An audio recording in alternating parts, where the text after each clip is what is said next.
ప్రేరణాత్మక కథ విజయం తలుపు. సత్యవేడు అనే చిన్న పట్టణంలో మోహన్ అనే యువకుడు నివసించేవాడు.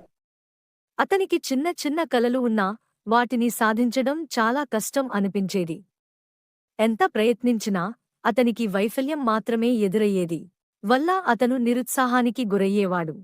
ఒకరోజు అతని తాత వీరస్వామి ఒక పాత తలుపుని చూపిస్తూ, "ఈ తలుపు తీయగలవా?" అని అడిగాడు. మోహన్ తన శక్తితో ఎన్నోసార్లు ప్రయత్నించాడు. కాని తలుపు తీయలేకపోయాడు. అప్పుడు వీరస్వామి అన్నాడు, "ఈ తలుపు తెరవడానికి కొన్ని ప్రత్యేకమైన తాళాలు కావాలి. జీవితమూ ఇలాగే ఉంటుంది." మోహన్ ఆశ్చర్యంగా అతని వైపు చూశాడు.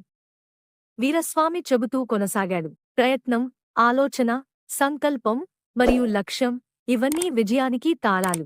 ప్రతి ప్రయత్నం నీకు సరైన తాళాన్ని కనుగొనడానికి ఒక అడుగు మాత్రమే." ఈ మాటలు మోహన్ను ప్రేరేపించాయి. అతను తన కలల కోసం మరలా కృషి చేయడం ప్రారంభించాడు. ప్రతి విఫలం అతనికి కొత్త పాఠాలను నేర్పింది, మరియు అతను కొత్త మార్గాలను అన్వేషించాడు. కొంతకాలానికే అతని కృషి ఫలించింది. అతని వ్యాపారం విజయవంతమైంది. అతను తన తాత దగ్గరకు వెళ్లి ధన్యవాదాలు చెప్పాడు.